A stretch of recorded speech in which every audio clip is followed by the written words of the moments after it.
bersama berbagi inspirasi, diisi dengan obsesi podcastnya HNSI. Assalamualaikum warahmatullahi wabarakatuh. Halo teman-teman semua pendengar setiap podcast Obsesi. Gimana nih kabarnya? Semoga teman-teman semua selalu diberikan kesehatan dimanapun teman-teman berada ya. Nah, nggak kerasa, perkuliahan di Departemen Sistem Informasi sudah mencapai penghujung semester genap tahun ajaran 2021-2022 nih. Sebentar lagi bakal ada mahasiswa baru nih yang masuk ke Departemen Sistem Informasi. Nah, buat teman-teman mahasiswa baru ataupun teman-teman mahasiswa lama yang ingin mencari kosan yang baru, nah di episode kali ini kita bakal ngebahas mengenai review dari kosan-kosan putra yang ada di daerah sekitar ITS. Nah, buat teman-teman mahasiswa putri, jangan khawatir nih, karena kita juga bakalan ngebahas mengenai review dari kosan-kosan putri yang ada di sekitar ITS, tapi untuk reviewnya bakal kita bahas di episode yang selanjutnya ya. Kali ini aku gak bakal sendirian dan bakal ditemenin sama dua orang yang ganteng-ganteng banget nih. Ada Gibbs dan Mas Dimas. Halo Gibbs dan Mas Dimas, boleh nih disapa teman-teman pendengar setiap podcast Obsesi. Halo pendengar setia Obsesi, kenalin aku Gibbs dari Adi Sakta. Halo, kenalin aku Dimas dari Nafisatya. Nah gimana nih kabarnya masing-masing, masih pada aman Pak di penghujung semester nih, mau UAS bentar lagi? Mungkin bisa dijawab sama yang semester 6 dulu kali ya? Waduh. Kalau dari aku so far cukup aman sih di semester 6 ini. Oke, kalau Gibbs gimana nih? Aman sih sejauh ini ya. Adalah beberapa matkul yang nggak aman kayaknya. Oke. Mungkin karena kita hari ini bakal ngebahas tentang kosan, aku mau tahu dulu nih, buat masing-masing dari kalian, kalau dari Gibbs sendiri, ngekos di daerah mana nih Gibbs? Kalau aku ini ngekos di daerah Mulyosari, Sutorejo Barat. Oke, kalau Mas Dimas gimana Mas Dimas? Kalau aku untuk sekarang itu gak ngekos jadi PP, cuma dulu aku pernah ngekos di daerah Gebang waktu semester 1 dan 2. Wah, berarti kalau untuk sekarang karena lagi sambil magang juga berarti pulang pergi ke daerah mana Mas asalnya? Aku asalnya dari Bangkalan, Madura. Oh, nyebrang ya ke Bangkalan. Nyebrang. Benar. Tapi karena semester ini nggak ngekos, mungkin Mas Dimas sering singgah nggak sih ke rumah teman-temannya atau ke kosan teman-temannya? Sering banget, sering. Sering. Di daerah mana aja nih? Biasa paling sering sih di Keputih, kalau nggak di KTT. Tapi buat daerah-daerah kayak di Perumdos, Gebang atau Mulyos gitu, sering juga apa nggak Mas? Kalau Perumdos jarang sih, kalau Gebang sesekali ada. Oke. Kalau Gibbs gimana nih? Tipikal mahasiswa yang di rumah terus atau sering keluyuran dan main ke rumah temennya nih? Kebetulan aku orangnya sukanya keluar ya. Jadi ya saya sering beberapa kali main di kosan teman-teman. Berarti udah sempat nyobain kosan-kosan di daerah-daerah selain Mulyasari juga ya? Iya benar, udah pernah. Udah tahu lah plus minusnya ini apa nih di kosan masing-masing. Nah, di daerah sekitar ITS kan mungkin yang kita tahu ada beberapa daerah yang dekat-dekat ya, kayak Perumdos, Gebang, Mulyos, sama Keputih. Mungkin tiap-tiap daerahnya juga punya kelebihan dan kekurangannya masing-masing buat jadi tempat tinggal. Cuman hari ini kita bakal ngebahas dari segi kelebihan, kekurangan, dan juga nanti kita bahas juga range harga dan fasilitas yang didapetin di kosan-kosan daerah-daerah tersebut. Kita mulai dari yang paling dekat dulu ya. Di Perumdos nih. Kalau dari teman-teman sendiri nih, ada yang punya pengalaman nggak main ke kosan temannya gitu di daerah Perumdos? Ya, aku mungkin pernah ya. Pernah. Iya. Di blok apa Gibbs? Kalau aku di blok U ada, di blok T ada. Oke.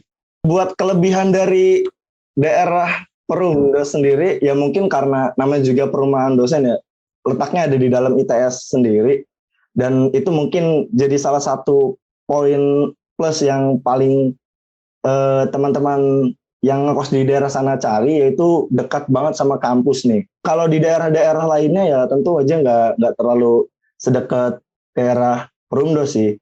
Nah buat daerah Gebang sendiri, gerbang yang paling dekatnya ada gerbang yang di Bundaran nggak sih teman-teman? Cuman itu kan ya paling dekat kalau mau ke LSI. Ya itu mungkin kalau dari gerbang yang dekat Bundaran itu emang jaraknya lumayan jauh nggak sih? Sekitar hampir 3 kilo mungkin ke SI. Iya, emang. Jauh banget dari gerbang awal. Tapi bisa sih kalau misalkan mau lebih dekat lewat gerbang robotika ya. Itu Iya, lewat tinggal urut robotika doang bisa. langsung sekitar 800 meter bisa langsung ke SI. Nah kalau Mas Dimas nih biasanya kalau berangkat lewat mana nih Mas? Kalau pas waktu aku di Gebang ya, Iya. Biasanya kalau aku agak kesiangan ya, itu biasanya aku langsung motong lewat robotika. Cuma kalau lagi nyantai, biasanya aku lewat depan, lewat gerbang utama sih. Kalau mau kasih. Oke.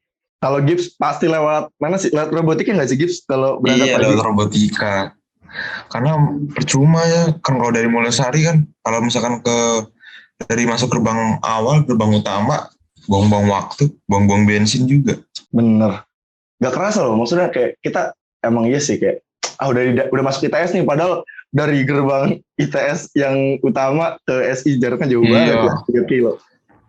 Belakang banget lagi sih, kalau dari depan tuh. Oke, mungkin ya itu sih kalau daerah Mulyos berarti bisa lebih dekat lewat robotika, gerbang robotika jaraknya cuma sekitar 800 meter dari gerbang ke SI. Kalau yang daerah Gebang juga mungkin kayak tadi udah sempat Mas Dimas singgung ya. Kalau lagi pengen buru-buru ya lewat robotika juga.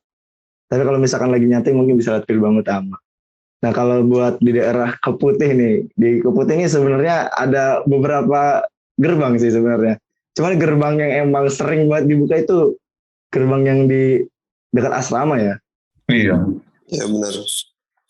Aslinya ada gerbang di depan Sakinah juga itu kan, tapi jarang Iya. dibuka. Tapi setauku itu cuman buat keluar Gibbs. Gerbang yang di dekat bengkel mobil listrik kan ya? Iya. Ya itu biasanya kalau buat pulang doang. Ada tulisannya, biasanya kita nggak boleh masuk lewat situ. Oh. Ya jadi Betul. emang kalau buat yang di Keputih jaraknya lumayan jauh sih ya kalau ke SI ya. Mau muter dari mana aja Iya. juga emang lumayan jauh. Iya benar.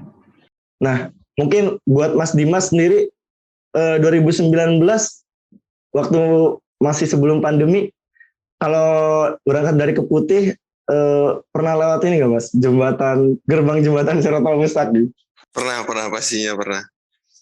Nah, tapi kalau sekarang ini loh jarang dibuka Mas gerbangnya, biasanya ditutup terus. Iya. Jadi tuh sebenarnya awalnya dulu itu masih bisa untuk 2 arah gerbang Siratal Mustaqim itu. Nah terus setelah beberapa waktu mungkin ada kejadian atau gimana, jadi dia akhirnya sempat dibuat searah. Jadi cuma bisa keluar. Iya. Tapi sekarang udah ada palangnya juga sih. Apa mungkin dari dulu ya? Iya. Udah ada palangnya juga. Kayaknya semenjak COVID udah ditutup deh ini jalannya. Iya. Oke, mungkin kita lanjut ke kelebihan lainnya mungkin ya. Kalau di daerah Perumdos, karena deket banget nih, pasti aja kagak macet ya. Kalau di daerah-daerah lain mungkin sering macet. Nah mungkin kalau dari Gibbs sendiri pernah nggak nih kalau berangkat dari Mulyasari gitu ngalamin macet? Pernah, pasti pernah. Biasanya macet tuh gue rasain tuh kalau misalkan pagi-pagi hujan. Nah itu nggak tahu kenapa kalau pagi-pagi hujan tuh pasti Mulyasari macet. Mungkin karena pada berangkat pakai mobil juga nggak sih? Kalau hujan. Nah iya bisa jadi. Karena biasanya kalau misalkan kayak terik gitu biasa, Mulyasari biasa aja, ramai lancar gitu. Tapi biasa kalau misalkan udah hujan pagi-pagi, itu macet. Gak tahu kenapa, bingung. Oh, tak kirain Mulyasari malah daerah yang jarang macet. Ternyata kalau hujan macet tuh ya? Iya, kalau hujan macet ya. Kalau dari Gebang, Mas, macet nggak? Soalnya paling deket kan? Ke gerbang. Kalau dari Gebang malah menurutku paling enak sih di Gebang itu. Kalau dulu tuh terhitung masih sepi. Cuma kalau kondisi sekarang ya karena aku jarang ke Gebang, jadi kurang tahu tuh gimana lalu lintas kalau pagi gitu. Harusnya masih aman sih, soalnya karena dia jalannya bukan jalan mobil umum gitu, jarang dilewatin mobil-mobil. Nah bener banget tuh tadi yang disebutin Mas Dimas juga. Kalau di Gebang itu jalannya ya kebanyakan motor aja sih. Beda sama daerah Mulyo sama Keputih yang emang sering dilewatin sama mobil-mobil ataupun kendaraan-kendaraan cukup banyak lah ya yang lewat situ. Nah, kalau di daerah Keputih nih, gimana nih? Mungkin teman-teman ada yang sering lewat Keputih kalau sore-sore atau pagi-pagi gitu kalau berangkat jam kerja mungkin. Itu chaos banget gak sih mas? Pernah sih. Keputih Parah itu. banget sih macetnya. Kalau Keputih udah macet parah sih macetnya. Karena itu udah bergabung dari orang yang mau kuliah, mau sekolah, mau kerja, orang yang mau dagang, apalagi perlimaan Dajjal. Nah benar banget tuh. Soalnya di Keputih juga ada pasar nggak sih? Iya ada pasar. Ada. Pasar. Titik macet banget tuh di perlimaan itu tuh yang ke arah KTT, ke arah BME. Iya. Ya yang kayak gitu ya. Itu macet banget sih emang kalau pagi. Jadi buat teman-teman maba nih terutama nih yang belum bisa milih jadwal, biasanya kan kalau UPB ada yang dapat jadwal pagi nih.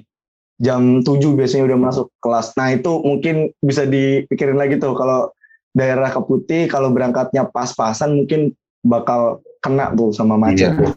Harus spare waktu 20 menit sendiri tuh buat ngelewatin lalu lintas Keputih. Betul. Apalagi kalau puasa, Ji. Oh iya kalau puasa kemarin sih, waktu puasa kemarin itu wah teman-teman banyak yang ngeluh sih Gibbs. Nggak gerak gitu. Kamu termasuk yang ngeluh nggak Gibbs? Sempat kena nggak di situ? Pas Iya. mau buka gitu. Sempat pernah. Aduh, kacau macetnya itu mah. Oke. Ya itu sih berarti mungkin teman-teman pendengar udah tahu ya dari tiap-tiap daerahnya. Kalau di Gebang mungkin jarang banget macet. Mulyo kadang macet kalau hujan. Kalau Keputih, kalau jam kerja, jam berangkat atau jam pulang kerja emang di daerah situ lumayan macet sih. Nah mungkin kalau dari segi jarak dan kemacetan mungkin udah kita bahas. Kalau dari segi ini nih, jarak ke tempat-tempat makan, tempat laundry, dan tempat-tempat nongkrong nih. Kalau di Perumdos ini gimana nih menurut teman-teman nih? Itu paling kalau makan jatuhnya kemana sih mas? Perumdos? Gebang paling ya dia tuh Keputih. Jewan biasanya Jewan paling deket. Oh iya Oh, tapi benar. di Jewan tuh buka ya sampai itu ya? Sampai malam. Tapi kalau malam enggak sih kayaknya. Iya Sampai mungkin malam. makan Jewan kalau pas itu doang ya, pas waktunya kuliah doang. Iya waktu kuliah doang. Kalau udah malam itu biasanya bingung tuh makannya mau kemana. Biasanya kalau temanku yang daerah Perumdos ataupun yang di dalam ITS gitu, biasanya ke Gebang sih kalau malam. Iya Gebang. Ada cari toko, cari makan gitu. Nah kalau di Gebang biasanya kalau cari makan biasanya ketemunya apa Gibbs? Kalau cowok-cowok nih cari makan di Gebang. Kalau di Gebang mah kayaknya kalau nyari makan bukan nyari apa? Nggak dapat makanan, dapetnya cewek. Beneran nggak sih mas di Gebang banyak kosan cewek? Oke, mungkin aku jawab sesuai sudut pandangku ya. Jadi kalau dulu waktu aku ngekos di Gebang semester 1-2 itu bener-bener dikit sih kalau cewek ya. Jadi mostly itu yang isi cowok. Nah, tapi sejak hybrid dan kuliah offline ini, karena aku mulai datang lagi tuh ke Gebang. Nah itu mulai kaget tuh masuk Gebang. Kok rame sama cewek gitu kan. Wah udah berubah drastis gitu. Iya makanya. Soalnya di Gebang tuh ada satu kosan khusus cewek gitu yang gede, tau nggak? Oh iya tahu mas, yang di kanan jalan itu ya kalau dari TS ya? Iya benar. Nah mungkin itu nanti kita bahas tuh di episode kosan Putri. Aku tahu sih kosannya itu yang ada liftnya juga katanya. Iya katanya kamarnya banyak banget itu. Ya mungkin kita bahas nih teman-teman di episode selanjutnya yang kosan Putri.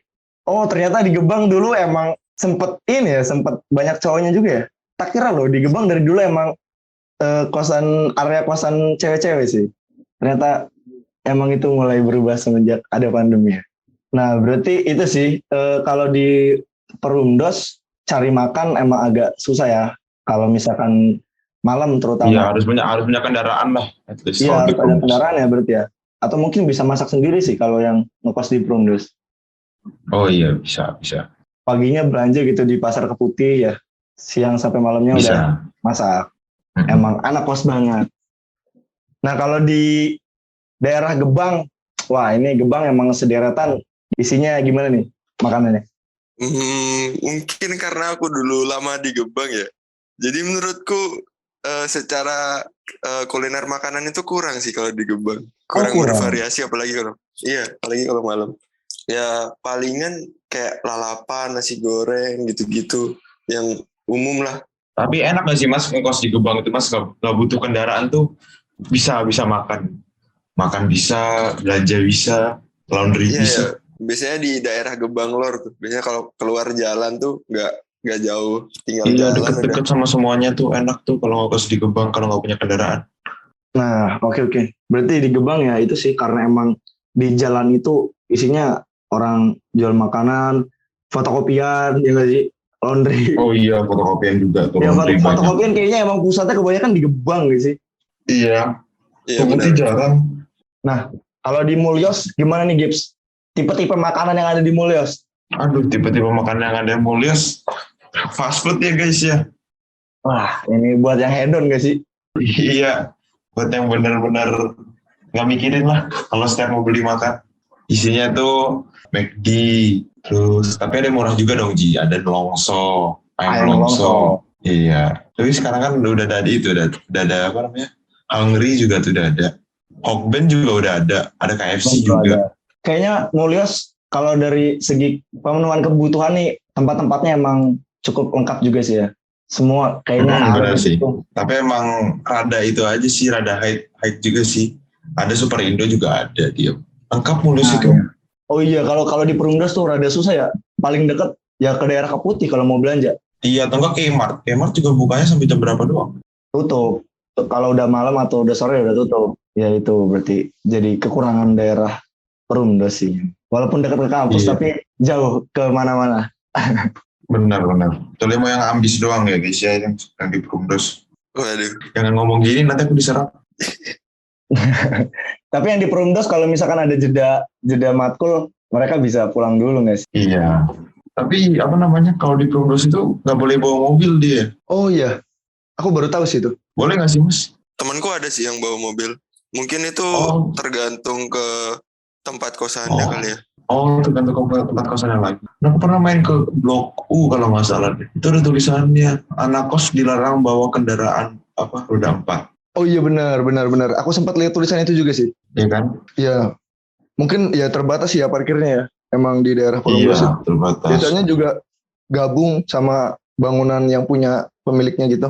Iya, benar. Mungkin itu yang bikin rada sungkan juga ya kalau misalkan kita ada kegiatan sampai malam pulang rada sungkan juga. Benar. Terus pakai mobil di luar takut ngalangin jalan juga pasti. Iya. Oke, kalau di Mulyos kayak gitu tadi udah sempat dibahas sama Gips dari segi makanan. Kalau dari Keputih nih, aku sendiri sebenarnya tinggal di Keputih. Di Keputih itu makanannya cukup banyak sih. Merakyat juga sih harga-harganya sebenarnya. Ada dari Variasi banyak ya Ji. Padang banyak, Padang di situ banyak Padang. Oh iya. Ada 3 jarak deketan, jarak 200 meter ada 3 Padang. Terus ada Tonggolue, ada Kane, ada Warteg Aero, ada Suprek kalau pengen nambah nasi banyak, sama makanan-makanan kecil lainnya lah. Itu di daerah Keputih emang cukup banyak Bervariasi sih. sih. Ya bervariasi sih. Kalau di Mulyos tadi mungkin segmennya untuk menengah ke atas yang pengen makan fast food terus gitu. Kalau di Keputih itu mungkin lebih merakyat harga-harga makanannya gitu sih. Ada lagi nggak sih yang perlu dibahas kita dari kelebihan daerah kosan itu? Itu sih biasanya kalau buat bawa kendaraan sih. Oh iya benar. Kayak kendaraan mobil tuh kayak paling enak menurutku Mulyasari deh. Buat bawa Mulyasari. kendaraan mobil. Oh, oke. Karena ruas jalan perumahan tuh biasanya gede-gede. Jadi walaupun biasanya nggak disediain tempat parkir, biasanya parkir di depan rumah gitu kayak nggak masalah sih. Terus di Mulyos ini nggak sih Gips? Daerahnya itu daerah kosannya emang kayak komplek gitu nggak sih? Iya, kayak komplek gitu sih. Itu ada sih kosan temanku di Mulyos tuh bagus banget ya, gede. Jadi parkiran mobil aja disediain. Ya benar. Jadi mungkin buat teman-teman yang mau ke Surabaya bawa kendaraan mobil roda 4, ini mungkin di daerah Mulyos tuh tadi kata Givari, kata Gips lumayan lega ya buat naruh mobil. Nah kalau di daerah Keputih sebenarnya di daerah BME sih, di daerah BME kan kosannya emang Harganya juga Iya oke-oke sih. sih. Buat bawa Gede-gede mobil ya. emang luas ya. Bahkan ada yang sampai ada kayak parkiran basementnya di BME. Oh iya, Ada beneran. mana tuh? Kalau di Gebang gimana, Mas Dimas? Bisa bawa mobil nggak? Wah, kalau di Gebang susah sih kayaknya kalau buat bawa mobil. Susah ya? Yang Iya, yang ada dia mau soalnya warga nggak sih mas? pastinya. Kenapa? Soalnya jalannya kecil rata-rata tuh di Gebang kos-kosannya tuh ada yang masuk gang-gang kecil gitu loh, yang cuma bisa dilewatin motor gitu lah. Iya sih. Atau enggak benar-benar. mobil bisa tapi udah mepet banget, udah nggak bisa buat jalan motor kalau udah mobil masuk. Iya, Nah, iya, benar-benar. ngomongin jalan nih, ngomongin jalan. Mungkin kita bahas kali ya jalan-jalan yang ada di daerah-daerah itu ya. Kalau di Oh, boleh. Perumdos ya udah lah ya jalan ITS lah ya. Masih bagus gitu. Kalau di Mulyas Iya. Gips, gimana Gips jalannya Gips? Jalannya tuh bagus sih, tapi nggak tahu gara-gara kemarin musim hujan tuh ada beberapa yang bolong. Tapi suka kebanjiran nggak kalau di Mulyas? Mulus tuh banjirnya kalau itu sih, kalau hujannya hujan badai sih. Banjirnya di jalan kompleknya apa di jalan utama? Dua-duanya, Ji. Oh, dua-duanya. Jadi kalau misalkan hujan badai, terakhir itu loh Ji yang hujan es kan, di tes hujan badai. Itu kan jalannya banjir itu. Iya ya. Jalan Mulosari. Banyak sampai apa? Tukang ojol cancel orderan karena banjir. Kalau di Gebang gimana, Mas Dimas? Apakah ada riwayat kebanjiran di Gebang? Gak ada. Di Gebang tuh aman kalau buat masalah banjir, terus buat kontur jalan itu aman di Gebang. Kalau di Keputih ini nih, Nah, tadi Keputih ini emang kayaknya Keputih ini terkenal sama banjirnya sih kalau hujan. Kayaknya nggak perlu hujan badai sih kalau di Keputih ya. Hujan berapa jam aja, pasti banjir kalau di Keputih. Iya sih. Pasti genang langsung daerahnya itu. Ya, mungkin kalau yang sering banjir tuh daerah Keputih, KTT ya. KTT mungkin kadang kena banjir tuh. Oh iya, KTT. Kayak kolam sih KTT itu. KTT Iya. BME juga kena tah? BME kena. Oh, BME juga ternyata kena ya. Komplek elit juga bisa kena banjir ya ternyata ya. Iya, bisa kena banjir juga komplek elit. Nah, kalau di kosanku di Keputih Tegal Bakti sebenarnya nggak kena, tapi jalan depannya jalan utamanya emang banjir. Cuman kalau di jalan ke kosannya agak nanjak sih, jadi aman sih. Di Keputih Tegal Bakti nggak ada riwayat kebanjiran sih sejauh ini. Kayak kosanku juga gitu sih, Ji. Jalan ke kosannya banjir, tapi karena kosannya agak tinggi, juga jadi nggak kena banjir gitu doang sih. Iya. Terus dari segi listrik, gimana nih kalau di daerah-daerah Gebang nih? Gebang sama Perumdos kayaknya satu trafo mungkin ya. Gimana nih itu kalau? trafo. Iya Mas, aku loh kadang kalau misalkan ada pemadaman listrik di Keputih, Semolawaru itu mati, tapi yang di Gebang di Perumdos nggak mati. Nah Mungkin, kalau Mulyas kayaknya lebih misah lagi sih. Mulyas kayaknya misah sendiri tuh listriknya. Aku belum pernah ngerasain mati lampu sih selama di sini. Sumpah. Mulyas hari. Sumpah. Wah itu berarti Mulyas nilai lebihnya juga jarang mati lampu. Belum pernah sih. Kalau di Keputih kadang mati lampu sih. Tapi akhir-akhir ini aku udah jarang sih. Cuman sempat waktu itu aku di sini berarti udah ngerasain sekitar 3 atau 4 kali lah mati lampu selama kurang lebih 1 semester ini. Oh, di Gebang pernah nggak sih Bang? Lama nggak? Di Gebang jarang sih mati lampu, jarang kok. Mungkin kita lanjut ke bahasan selanjutnya nih, range harga kosan-kosan di daerah-daerah gitu. Kalau dari daerah Perumdos nih buat kosan cowok, dari info yang aku dapat ya, itu ada di range harga 800 sampai 1,3 biasanya. Nah, temanku yang 800 itu tapi nggak AC. Dia nggak AC, tapi katanya sih adem ya. Katanya adem dia. Hawanya adem kalau di Perumdos. Mungkin karena di ITS banyak pohon-pohonnya kali ya. Iya, bisa jadi. Kalau di Perumdos itu temanku di harga 850 itu dia udah dapat ini sih. Ya biasanya standar kosan, kasur, meja, lemari. Kamar mandi. Iya, karena kamar mandi luar gitu. Oke, berarti itu ya di Perumdos berarti emang biasanya cenderungnya kamar mandinya kamar mandi luar ya, gabung sama penghuni lain gitu ya. Iya. Terus mungkin kalau yang harga sekitar 1,3 itu udah dapet ini sih, udah dapet AC kadang. AC. Cuman kalau buat bangunannya sendiri kayaknya rata-rata sama nggak sih kalau di Perumdas itu? Karena kan emang itu Iya, dasarnya rumah gitu kan dia. rumah dinas yang kadang disewain gitu kan ya. Iya. 1,3 itu dapat apa aja? 1,3 udah dapat AC sih kayaknya ya. Kamar mandi dalam nggak tuh? Kalau range harga segitu harusnya AC kamar mandi dalam sih. Iya. Kalau di Gebang gimana Mas Dimas harganya? Wah, kalau di Gebang ini based on experience gue ya. Selama di Gebang, kalau Kos Putra itu terhitung murah sih. Murah banget kalau di Gebang. Kisaran berapa tuh? Dulu itu masih di angka 500. Cuma sekarang itu rata-rata udah naik. Udah di 600 sih paling murah. Itu dapat apa, Mas? Wah, kalau dapat apa aja sih ya tidak perlu berharap lebih ya dengan harga 600 ya. Ya standar lah, kasur, terus lemari, meja gitu. Kamar mandi pasti luar tanpa AC. Iya. Dan itu pun aku nemu beberapa kosan yang bisa sekamar itu sharing. Oh, Paham nggak? bayar murah gitu bisa sharing? Iya, jadi sekamar berdua 600 kan. Jadi Iya. seorang itu cuma bayar 300. Waduh. Wih. Merakyat banget ya Kosan Putra di Gebang. Tapi nggak ada AC-nya, panas nggak Mas di Gebang? Wah, kalau ditanya panas enggaknya sudah jelas. Sudah Panasnya jelas. Surabaya ya. Sudah Apalagi jelas. kalau siang-siang ya Mas di kosan terus. Wah, parah sih panasnya Surabaya. Kalau malam masih mungkin masih ketawa. Berarti kayaknya Gebang, kosan daerah Gebang cuma dipakai buat tidur kalau Iya, malam Bang. doang ya? Nggak bisa buat. Itu buat Enggak. mahasiswa yang lama di kampus tuh, nggak pulang-pulangan. Iya sih. Tapi kayaknya secara umum di sekitar ITS harga yang ada AC-nya mungkin mulai dari 1 juta sih yang aku tahu ya. Iya, pokoknya rata-rata sejutaan baru dapat AC. Bisa sih under Oh, bisa. 1 juta. Iya, tapi biasanya itu kamar mandinya luar. Hmm.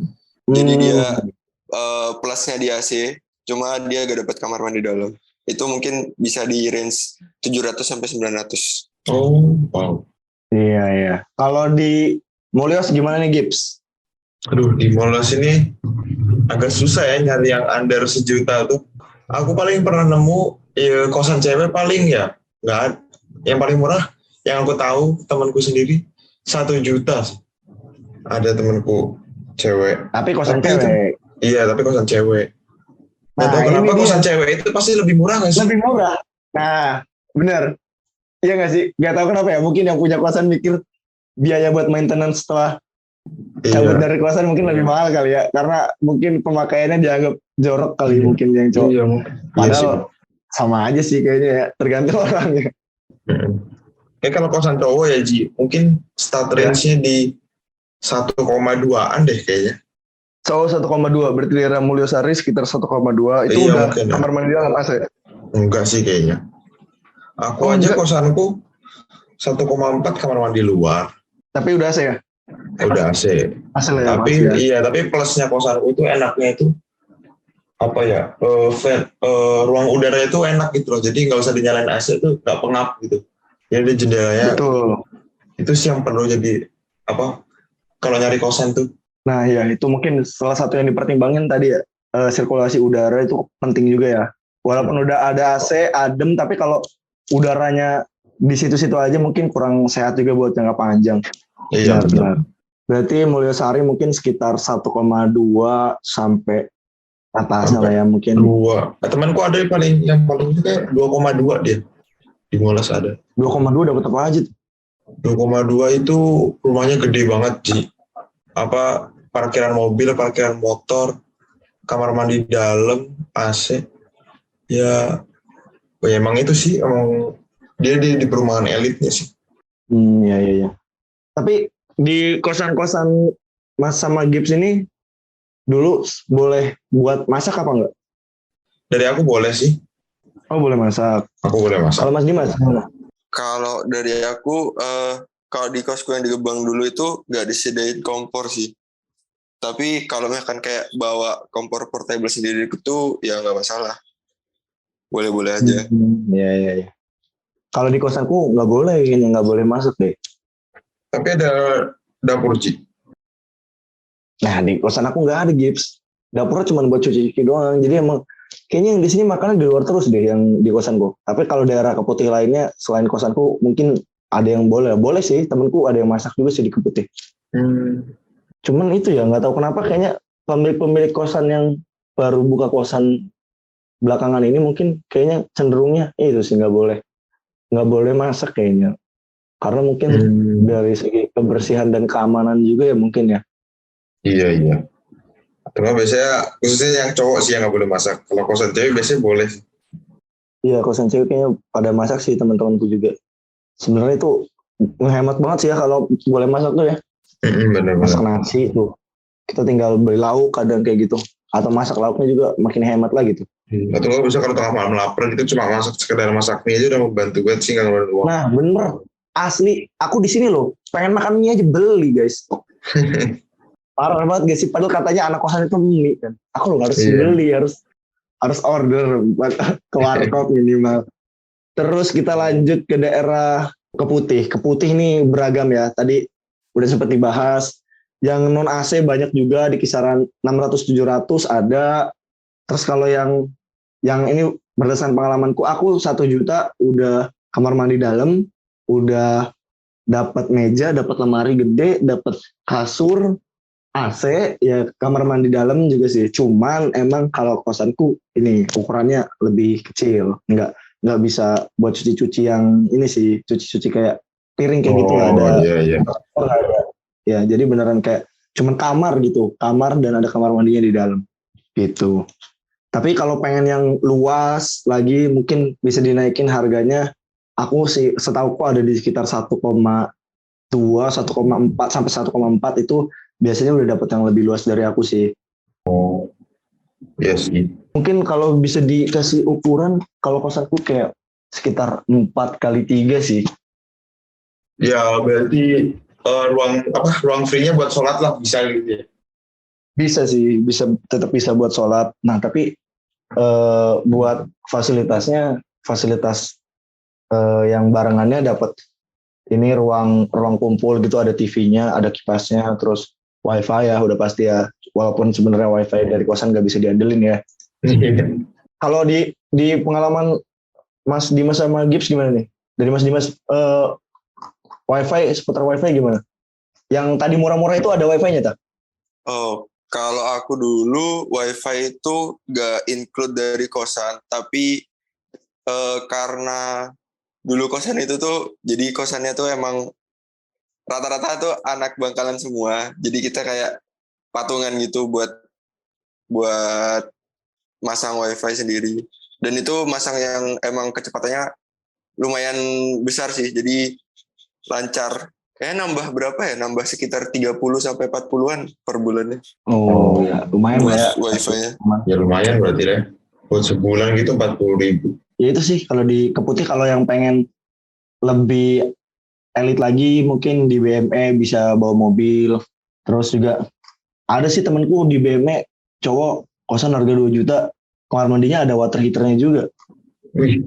Box udah kayak di ini ya, kayak di apartemen. Iya. 2 juta mending apart sih.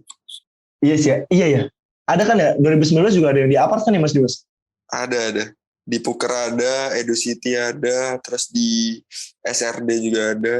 Tapi Mas Dimas tahu nggak harga-harga apartemen? Kisaran berapa? Wah, kalau range-nya ini seingatku aja ya. Biasanya apartemen tuh bayarnya per semester atau per 6 bulan atau per tahun gitu. Per tahun sih, per tahun.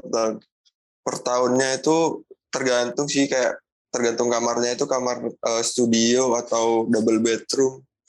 Iya benar. Kayaknya di range 18 sampai 20-an deh per tahunnya itu. Oh, per tahun. Per tahunnya. Tapi kalian pilih mana sih? Ngekos apa apartemen? Kalau aku. Iya. Pada sih. Ini kita gak bicara tentang duit ya. Maksudnya Iya. Iya. tentang Kenyamanan deh. jelas apartemen sih.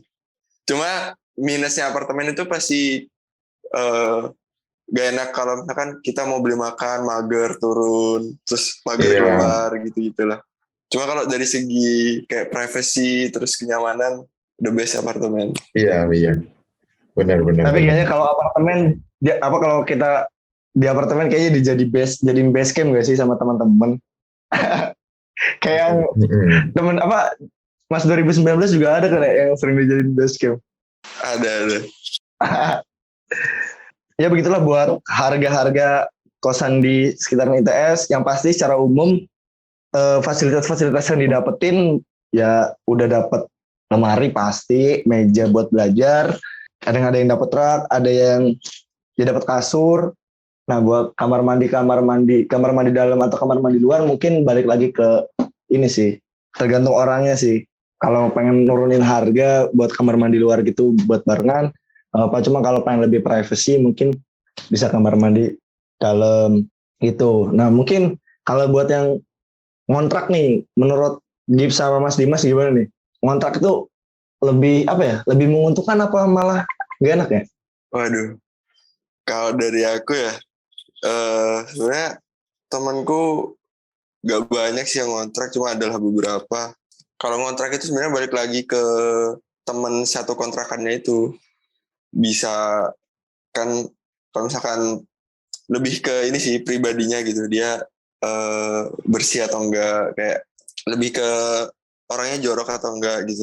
Biasanya tuh gak nyaman gitu kalau misalkan satunya suka bersih nih tapi satunya tuh suka ngotorin, pasti ada rasa gak nyaman lah kalau di kontrakan itu. Iya. Cuma kalau dari segi harga ya bisa dibilang sama sih ya, nggak begitu signifikan lah perbedaannya. Mungkin enaknya itu karena kalau kontrakan tuh bebas gitu. Benar. Tapi itu sih ya, susahnya bersihnya ribet juga, maksudnya ya tadi yang udah sempat dibuat Mas Dimas. Terus mungkin dari segi listrik juga kan, itu kan meterannya gabung gak sih kalau di kontrakan kayak gitu? Nggak bisa pisah-pisah per kamar ya? Iya, jadi satu Iya. biasanya. Nah itu kan ribet juga ya, pembagian duitnya gimana coba? Maksudnya kan tiap orang kan beda-beda juga ininya, pemakaian listriknya. Ya itu sih mungkin kalau temanku sendiri sih sebenarnya jatuhnya lebih murah sih dari kosan aku ya. Mungkin dia di bawah 1 juta sih kalau kontrak itu. Cuman ya itu barang-barang mereka beli sendiri, terus juga listrik ya gitu tadi ribet. Nah cuman emang kalau buat teman-teman yang emang pengen ngontrak, kalau saran dari Gibbs sama Mas Dimas, mendingan kontrak sama yang satu jurusan apa satu daerah? Aku satu jurusan sih. Satu jurusan ya. Kalau Mas Dimas gimana? Kalau dari aku ya, kalau misalkan masih tahun pertama itu, menurut pengalamanku lebih enak sama ini sih, sama temen dari daerah. Ya mungkin ada plus minusnya sih, ada plus minusnya. Kalau kita sama teman daerah itu pertama pasti lebih kenal kan, lebih udah tahu lah, udah tahu. Cuma minusnya kita nggak bisa sih kayak ngembangin koneksi gitu loh, kayak ntar terbatas di teman daerah doang. Nah kalau misalkan kalau kita di tahun awal itu langsung ngontrak sama satu jurusan, itu juga susahnya biasanya masih belum kenal gitu sama satu sama lain, kayak nggak tahu orangnya gimana. Ya itu sih. Oh iya benar sih. Biasanya kalau di tahun udah ya seenggaknya udah tahun kedua atau tahun ketiga lah, itu biasanya enak sih kalau sama teman sejurusan. Kayak udah pasti nemu lah, oh ini nih udah klop nih sama ini. Bisa diajak gitu. Itu sih. Kalau tahun pertama jangan itu dulu, jangan ngekos dulu. Jadi jangan ngontrak dulu, jadi ngekos dulu. Terus cari teman-teman yang enak buat diajak kontrak. Iya sih. Tahun kedua, itu baru tuh kontrak baru enak. Iya. Aku sih mau pindah kosan juga sih harusnya. Karena sebenarnya banyak kejadian-kejadian ini sih yang kurang mengenakan juga sih kosanku. Nah mungkin ini jadi jadi hal yang harus teman-teman perhatikan dulu sebelum ngekos. Nah kalau emang teman-teman yang dari luar kota yang jauh banget dari Surabaya nih, kalau misalkan pengen ngekos dan nggak bisa survei kosannya secara langsung, kita nyari yang bisa bayar per 3 bulan. Jadi kalau misalkan nggak nyaman ya bisa pindah gitu. Kalau kayak aku sekarang kan maksudnya banyak kejadian-kejadian yang permangakan dan aku bayarnya per tahun gitu. Jadi ya mau nggak mau harus nyelesain sisanya gitu. 4 bulan lagi gitu. Gitu sih.